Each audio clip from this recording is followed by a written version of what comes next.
нь бол манай хуулиудын уялдаа холбооны алдаа дутагдал энэ дээр гараад байгаа юм л та. Жишээлбэл бид нар өнөөдөр хөгжлийн бодлого төлөвлөлтөө түүнийхээ хэрэгжилтийг ярьж байгаа бол яг энэ бодлого төлөвлөлт түүний удирдлагын тухай хуулиар баримаар байхгүй юу? Яг энэ хуулиар баримаар байгаа их хурлын дарга. Тэгээ энэ хуулийг барихаар энэ хуулийн дээр жишээлбэл тамган дүн шинжилгээ хийнэ гэдэг зүйл энд байхгүй. Тэгээд тамган газар яаж дүн шинжилгээ хийсэн бэ гэж сая асуухаар тамган газрын дарга бол тэнд юу гэж хариулж байгаа вэ гэхээр энэ засгийн газраас баталсан 206 дугаар тогтоолоор батлагдсан энэ журмыг чинь бол бид нар ашиглаагүй гэж. Бид нар бол хөрсөн үр дүнг шууд утгаар нь үнэлгээнд авсан гэж.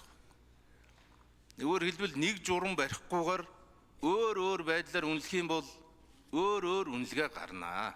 Тэр бол ойлгомжтой. Тийм учраас бол хөгжлийн бодлого төлөвлөлт дунд байна уу, урт байна уу? Ялч тохиолдолд гүйцэтгэл болоод төлөвлөлт ярихдаа энэ хуулиар хэдүүлээ барь.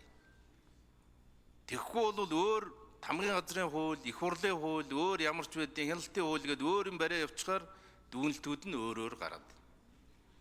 Энийг одоо талдаа ойлгоод тэгээд энэ журам нь алдаа байна гэж Өнөр Баяр сая хэлж штэ. Тийм учраас бид нар энэ журмаа өөрчилсөн гэж. Журам хаана алдаа байна вэ гэхээр тодорхой хувь дээр хувь хүний оролцоо ороод байна. Зүүнний үзэлтэй хүн бол нэг өөр дүгнэлт хийхээр байна. Барууны үзэлтэй хүн бол бас өөр дүгнэлт хийхээр байна.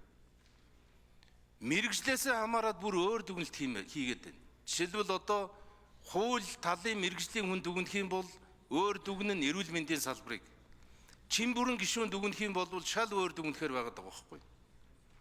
Нэгөр хэлбэл чин бүрэн гишүүний хэлж байгаа бүх санаа бол зөв байхгүй та.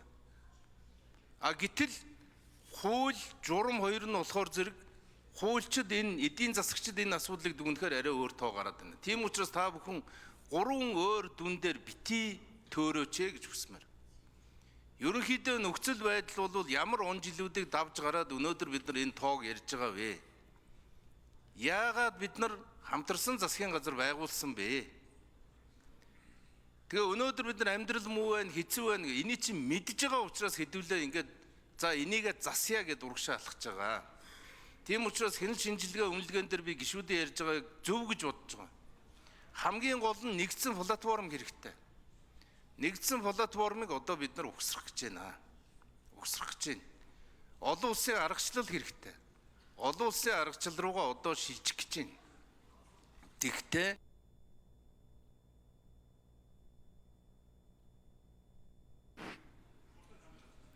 за их хурлын тамгын газар ажлын хэсгийн 1-р микрофон хариулт өгье.